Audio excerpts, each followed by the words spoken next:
Hello दोस्तों, स्वागत है आप सभी का। अभी हम लोग यहाँ पे SSC previous year chapter wise series कर रहे हैं, जिसके अंदर आज का जो हमारा टॉपिक है वो स्पीड, टाइम एंड डिस्टेंस है। सबसे पहले हम लोग यहाँ पे 2021 का previous year chapter wise solution देखेंगे। उसके बाद हम लोग लास्ट 5 साल का एसएससी का question bank chapter wise solve करेंगे। ठीक है, तो चलिए शुरू करते हैं, है ना। देखिए, इस क्वेश्चन को करने से पहले एक थोड़ा सा कॉन्सेप्ट है वो देख लेते हैं, है ना। मान लो कि एक्स और ये वाई दो पॉइंट है ना। यहाँ से ए चल रहा और यहाँ से बी चल रहा है ना। ये दोनों जो है एम पॉइंट पे मिलता है। ठीक है, इसका स्पीड ऑफ ए है, इसका स्पीड ऑफ बी है ना। तो एम पॉइंट से वाई तक जाने में जो ए है उसका टाइम जो है ना, टाइम ऑफ ए लग रहा है ना। और सपोज करो बी जो है एम से एक्स तक जाने में टाइम ऑफ बी लग रहा, तो उस स्पीड का जो रेशियो होगा ना, speed of A upon speed of B, वो जो होगा वो time of B upon time of A इतना होगा। ठीक है, अब इसी कॉन्सेप्ट पे ये क्वेश्चन बेस्ड है। आपको स्पीड ऑफ ए गिवन है कितना, स्पीड ऑफ ए गिवन है 32 किलोमीटर पर आवर। ठीक है, और ए जो है रिमेनिंग डिस्टेंस, मतलब यहाँ से एम से वाई तक जाने में इतना टाइम लगा रहा है ना। तो टाइम ऑफ ए जो है वो है 8 6 48 49/8 घंटा। ठीक है, और टाइम ऑफ बी जो है वो 8 घंटा गिवन है। आपको स्पीड ऑफ बी बताना है ना, तो स्पीड ऑफ ए 32 बटा स्पीड ऑफ बी हो जाएगा, और रूट अंडर इधर स्पीड ऑफ बी कितना है 8 है, और ये 49/8, तो 8 ऊपर चला जाएगा, ये 8 8 64 हो जाएगा, मतलब कि यहाँ पे 8/7 हो जाएगा। तो स्पीड ऑफ बी कितना होगा, 8 चौक 32 और 7 चौक 28 किलोमीटर पर आवर, है ना। तो ये हमारा आंसर हो जाएगा। चलिए नेक्स्ट क्वेश्चन देखते हैं। इस क्वेश्चन में दो स्टेशन है, दोनों स्टेशन के बीच की दूरी 200 किलोमीटर है ना। तो एक स्टेशन अपन ए लेते हैं, एक स्टेशन बी ले लेते हैं। दोनों के बीच की दूरी 200 किलोमीटर है। एक ट्रेन ए से बी की ओर चलती है, एक ट्रेन बी से ए की ओर चलती है ना। एक का स्पीड 75 है, दूसरे का स्पीड 85 है। आपसे पूछ रहा है जब ये दोनों ट्रेन मिलेगी तो मिलने से 3 मिनट पहले दोनों ट्रेनों के बीच में कितना डिस्टेंस होगा, है ना। तो देखो अपन क्या करेंगे ना, दोनों ट्रेन जो है वो अपोजिट डायरेक्शन में चल रही है, तो रिलेटिव स्पीड जुड़ जाएगा, मतलब 8 7 15 160 kilometre per hour relative speed हो जाएगा। अब जब दोनों एक दूसरे से मिलेगी, इसका मतलब हुआ कि दोनों जो है ना 200 किलोमीटर पूरा कंप्लीट डिस्टेंस कवर कर ली, है ना। लेकिन आपको बताना है मिलने से 3 मिनट पहले, तो 3 मिनट में जितना ये चलेगी ना वही उन दोनों के बीच में डिस्टेंस हो जाएगा। तो मतलब 160 गुना 3 मिनट कर दो, 3 मिनट को आप किस में चेंज कर दो, घंटा में चेंज कर दो। ये 3 20 हो जाएगा और ये 8 हो जाएगा, है ना। मतलब 8 किलोमीटर का डिस्टेंस रह जाएगा। ठीक है, चलिए नेक्स्ट क्वेश्चन देखते हैं। देखिए, इस क्वेश्चन के अंदर एक नाव है। नाव का जो स्पीड है वो 9 किलोमीटर पर घंटा गिवन है ना। नाव जो है 44 किलोमीटर डाउन स्ट्रीम और 35 किलोमीटर अप स्ट्रीम करने में 9 घंटा लगा रही है। तब आपसे पूछ रहा है नाव जो है 33 किलोमीटर डाउन स्ट्रीम और 28 किलोमीटर अप स्ट्रीम करने में कितना टाइम लगाएगी, है ना। तो अपन क्या करेंगे, सीधा सीधा इक्वेशन लिखेंगे, है ना। कैसे, देखो ये 44 किलोमीटर जो है वो धारा के अनुकूल चल रहा है, मतलब जो रिलेटिव स्पीड होगा वो नाव की चाल प्लस धारा की चाल, अपन धारा की चाल x ले लेते हैं, है ना, प्लस 35 किलोमीटर जो है धारा के अगेंस्ट चल रहा है, मतलब 9 - x, ये पूरा करने में 9 घंटा लग रहा है ना। तब आपसे पूछ रहा है कि 33 किलोमीटर अप स्ट्रीम धारा के अनुकूल, तो ये हो जाएगा, और 28 किलोमीटर धारा के विरुद्ध चलने में कितना टाइम लगाएगा, ये आपसे पूछ रहा है। तो आप क्या करोगे, देखो इस इक्वेशन को सोल्व करोगे तो x का वैल्यू मिल जाएगा, x का वैल्यू यहाँ पुट करोगे, आंसर हो जाएगा, है ना। लेकिन इस इक्वेशन को सोल्व करना थोड़ा टफ है, थोड़ा टाइम टेकिंग है ना। तो सोल्व करने से पहले जो क्वेश्चन आप इजिली ऐसे ही देख के ही बता सकते हो, देखो इसको जब ध्यान से देखोगे तो ये 44 है, 44 को 11 गुना 4 आप लिख सकते हो, है ना। तो जैसे 11 गुना 4 लिखोगे तो यहाँ नीचे 9 है, 9 में अगर 2 जोड़ दिया जाए तो 11 गुना 4 44 हो जाएगा। 9 में से 2 घटा दो, 7 7 5 35 हो जाएगा, और 5 और 4 9 हो गया। मतलब x का वैल्यू अगर यहाँ पे 2 रखा जाए तो इस इक्वेशन को सेटिस्फाइड कर रहा है, तो हमें इक्वेशन सोल्व नहीं करना पड़ेगा। ज्यादातर क्वेश्चन में ना आप देख के ही बता दोगे कि यहाँ पे x का वैल्यू क्या रखा जाए, है ना। ऐसे क्वेश्चन में तो x का वैल्यू 2 आया, अब x का वैल्यू आप 2 यहाँ रख दो, 33/11 3 हो जाएगा, और 28/7 ये 4 हो जाएगा, मतलब आंसर कितना आ जाएगा 7, है ना।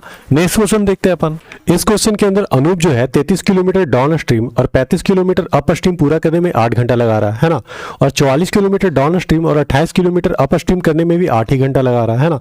तब आपसे पूछ रहा है 55 किलोमीटर डाउन स्ट्रीम और 14 किलोमीटर अप स्ट्रीम करने में कितना टाइम लगा रहा है। तो ठीक है भैया, अपन इक्वेशन लिखते हैं, 33/x + y, x यहाँ अनूप का स्पीड और y धारा का चाल ले लेते हैं, है ना, प्लस 35 अप स्ट्रीम है तो x - y करेंगे इज इक्वल टू 8 घंटा, है ना। अच्छा, फिर क्या है 44/x + y और इधर 28 अप स्ट्रीम है ये भी 8 घंटा में पूरा कर रहा है ना। अब आपसे पूछ रहा 55 बटा एक्स प्लस वाई प्लस 14 बटा एक्स माइनस वाई, है ना, ये टाइम कितना आएगा ये बताना है आपको। तो आप देखो ये दोनों इक्वेशन को सोल्व करोगे, एक्स और वाई का वैल्यू मिल जाएगा, उसका वैल्यू इसमें रखोगे, आंसर मिल जाएगा, है ना। लेकिन सोल्व करना थोड़ा कॉम्प्लिकेटेड है, इसलिए आप ना इसको ध्यान से देखना। ये 33 है, ये 44 है, ये 55 है, ये 11 का मल्टीपल है। अगर एक्स प्लस वाई का वैल्यू अपन 11 पुट करते हैं ना, यहाँ पे 11 रखते हैं, तो 11 तिया 33, 3 को इधर लेके जाओगे 5 बचेगा। अब 35 का ये 7 पचे 35, मतलब एक्स माइनस वाई का वैल्यू है, अगर 7 रखते हैं ना, तो ये दोनों अब इस इक्वेशन में रखते हैं। अगर सेटिस्फाइड किया तो ये हमारा सही आंसर है ना। तो एक्स प्लस वाई का वैल्यू 11 रखते हैं, 11 से 44, और एक्स माइनस वाई का वैल्यू 7 रखते हैं, 7 चौक 28, और ये 4 4 8, मतलब कि यही हमारा राइट आंसर है ना। तो अब इसका वैल्यू इसमें रख दो, हमारा आंसर मिल जाएगा। तो 55 बटा 11 करेंगे तो ये 5 हो जाएगा, और 14 बटा एक्स माइनस वाई का वैल्यू 7 रखेंगे तो 7 दूना 14, तो ये 7 घंटा आएगा, मतलब कि आंसर जो क्या होगा वो 7 घंटा हो जाएगा, है ना। चलिए, इस क्वेश्चन के अंदर एक नाव है जो 56 किलोमीटर डाउन स्ट्रीम पूरा करने में 3.5 घंटा लगाता है। तो 56 बटा एक्स प्लस वाई करेंगे, एक्स हमारा नाव का स्पीड है, वाई धारा का स्पीड है ना, ये 3.5 घंटा में पूरा कर रहा है ना। तो यहाँ से एक्स प्लस वाई का वैल्यू जो है कितना आएगा, ये 3.5 को अपन 7 बटा 2 लिखेंगे, 7 8 56 और 2 गुना हो जाएगा, तो 7 दूना 8 दूना 16, मतलब एक्स प्लस वाई का जो वैल्यू आएगा वो 16 किलोमीटर पर आवर आएगा, है ना। अब आपको गिवन है बोट का स्पीड स्टिल वाटर में और स्पीड ऑफ स्ट्रीम का जो रेशियो है वो 3:1 गिवन है ना। आपको बताना है कि नाव जो है 41.6 किलोमीटर डाउन स्ट्रीम पूरा करने में कितना टाइम लगेगा। तो 41.6 अपन क्या कर देंगे 16 किलोमीटर पर आवर, यही है ना डाउन स्ट्रीम का स्पीड। तो बस इतना जो आएगा वो हमारा आंसर। देखिए, दो शहरों के बीच की दूरी जो है वो 50 किलोमीटर पर घंटा के हिसाब से 7 घंटे में तय होती है ना। तो दो शहर के बीच की जो दूरी होगी ना वो कितना होगा, वो 50 गुना 7 होगा, मतलब 350 किलोमीटर होगा दूरी, है ना। अब आपसे पूछ रहा है कि स्पीड कितना बढ़ा देना चाहिए कि 2 घंटा का समय बच जाए। मतलब पहले जो घंटा लगता था ना वो 7 लगता था, अब 5 घंटे में ये पूरी हो जाए। तो 350 बटा 5 कर देते हैं, मतलब 70 किलोमीटर पर आवर के हिसाब से चलना पड़ेगा। पहले अपन 50 किलोमीटर से चलते थे, अब 70 से चलना पड़ेगा, मतलब 20 किलोमीटर हमारा स्पीड क्या होगा, बढ़ाना पड़ेगा, है ना। चलिए, इस क्वेश्चन के अंदर एक कार है जो 50 मिनट में 90 किलोमीटर की दूरी तय करती है। आपको उसकी गति बताना है मीटर पर सेकेंड में। तो आप क्या करोगे, स्पीड बराबर डिस्टेंस अपॉन टाइम होता है। डिस्टेंस आपका 90 किलोमीटर है, टाइम आपका 50 मिनट है ना। लेकिन आपको क्या बताना है मीटर पर सेकेंड में। तो 90 किलोमीटर को 1000 से गुना कर देंगे तो ये मीटर हो जाएगा, और 50 मिनट को 60 से गुना कर देंगे तो ये सेकेंड हो जाएगा। ये 2 शून्य इधर हटा दो, है ना, और ये 18 पचे 90, है ना, और ये 6 तिया 18, मतलब कि 30 आया, तो ये 30 हो जाएगा हमारा, है ना। देखिए, इस क्वेश्चन के अंदर 2 ट्रेन है, एक 80 किलोमीटर पर आवर से और एक 90 किलोमीटर पर आवर से एक ही डायरेक्शन में चल रही है ना।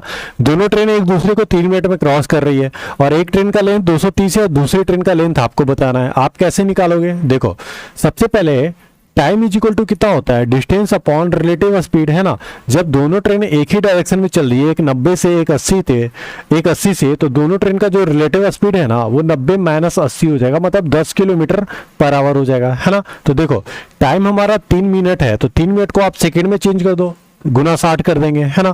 डिस्टेंस कितना कवर होगा, तो डिस्टेंस जो होगा ना वो दोनों ट्रेन के लेंथ को जोड़ देंगे। तो एक ट्रेन का लेंथ तो हमें पता है, दूसरी ट्रेन का अपन एल मान लेते हैं, है ना। अब स्पीड क्या है, तो स्पीड है रिलेटिव स्पीड 10 गुना 5 बटा 18 करेंगे। क्यों, क्योंकि ये किलोमीटर पर आवर में, अपन इसको मीटर पर सेकेंड में चेंज कर दिए। क्यों, क्योंकि ये 230 मीटर में गिवन है। ये जो 3 मिनट था इसको भी अपन सेकेंड में चेंज कर दिए। यहाँ से एल का वैल्यू निकालेंगे, ये 180 हो जाएगा। एल का वैल्यू जो आएगा 230 प्लस एल इजकल टू ये 180 गुना 10 गुना 5 बटा 18, ये 18 है, ये हमारा 500 आ गया। तो 500 में 230 माइनस कर देंगे, एल का वैल्यू हमारा 270 आ जाएगा, है ना। चलिए, देखिए, इस क्वेश्चन में एक पर्सन है जो 5x डिस्टेंस जो है वो 5 किलोमीटर पर घंटा से, x डिस्टेंस 5 किलोमीटर पर घंटा से, और 4x डिस्टेंस जो है वो 6 किलोमीटर पर घंटा से पूरा करता है। और ये टोटल डिस्टेंस कवर करने में उसको 112 मिनट लग रहा है ना। आपको टोटल डिस्टेंस बताना है इन किलोमीटर में, ठीक है। तो देखो, टोटल डिस्टेंस कितना है, 5x, ये x और ये 4x, मतलब 5 और 9 एक x, मतलब टोटल आपको 10x का वैल्यू बताना है ना। तो देखो, 5x डिस्टेंस तय करने में कितना टाइम लगेगा, 5x अपॉन 5 करेंगे, है ना। x डिस्टेंस कवर करने में कितना टाइम लगेगा, x बटा 5 करेंगे। और 4x डिस्टेंस कवर करने में कितना टाइम लगेगा, 4x अपॉन 6 करेंगे। और टोटल टाइम 112 बटा 60 कर देते हैं घंटा में, है ना, क्योंकि बाकी सब किलोमीटर पर घंटा में और किलोमीटर में यह स्पीड डिस्टेंस बताना है। तो अब बस इसको सोल्व करेंगे, 10x का वैल्यू बताना है। यहाँ से 30 हो जाएगा, ये 6 5 30x हो जाएगा, ये कितना हो जाएगा 6x, और ये 6 5 5 20x हो जाएगा, है ना। ये 112 बटा 7 है, ये 30 दूना 60 हो जाएगा, है ना। और ये 56 हो जाएगा।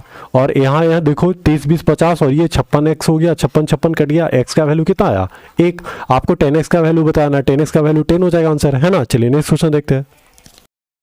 देखिए इस क्वेश्चन के अंदर एक कार है जो 275 किलोमीटर 50 किलोमीटर पर आवर से चलती है और आगे का 315 किलोमीटर 70 किलोमीटर पर घंटे से चलती है। तब आपको एवरेज स्पीड बताना है ना।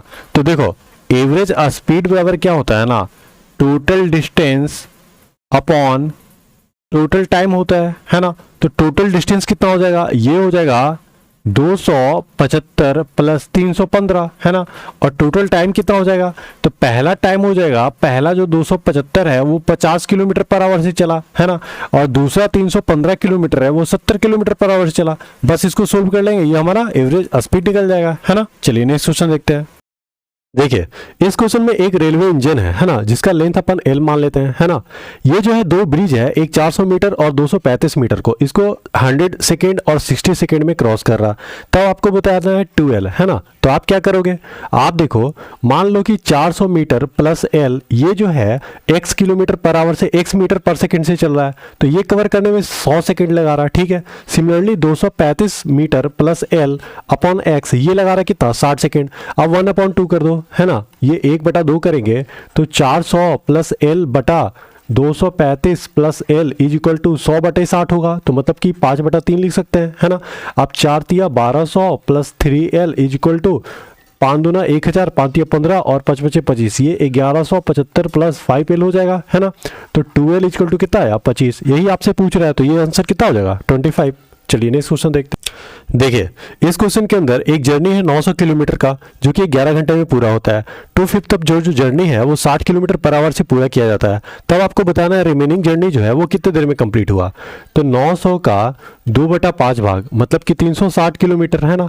360 किलोमीटर जो है वो 60 किलोमीटर पर आवर से मतलब कि 6 घंटे में पूरा हो गया, है ना। तो रिमेनिंग जो डिस्टेंस है 900 में 360 घटाएंगे तो ये आएगा 540 किलोमीटर। अब 540 किलोमीटर को कितने देर में अपन को पूरा करना पड़ेगा, ये 11 घंटा में 6 घंटा तो आप चल लिए, तो मतलब 5 घंटा में, तो ये आएगा 108 किलोमीटर पर आवर। मतलब कि रिमेनिंग जर्नी जो है 108 किलोमीटर पर आवर से पूरा करना पड़ेगा। देखिए इस क्वेश्चन में एक ट्रेन है, 240 मीटर लंबी ट्रेन है जो 360 मीटर लंबी सुरंग को 30 सेकंड में पार कर रही है।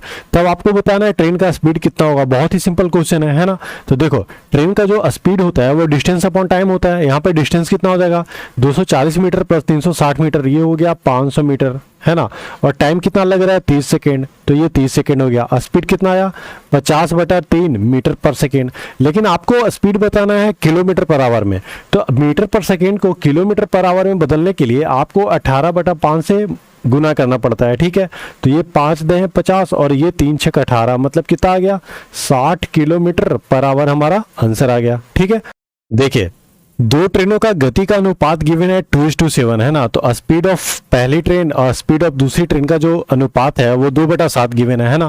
पहली ट्रेन जो है 5 घंटे में 250 किलोमीटर तय करती है, तो पहली ट्रेन का जो स्पीड होगा डिस्टेंस अपॉन टाइम करेंगे ये 50 किलोमीटर पर आवर आएगा, है ना। तो पहली ट्रेन का स्पीड इतना है। तब आपसे पूछ रहा है कि दोनों ट्रेनों का स्पीड का योग कितना होगा, दोनों ट्रेन का स्पीड को जोड़ देना है ना। तो देखो ये 2 यूनिट है 50 किलोमीटर, है ना, ये 50 है, तो 7 यूनिट कितना होगा, 1 यूनिट 25 किलोमीटर होगा, तो 7 यूनिट 175 होगा।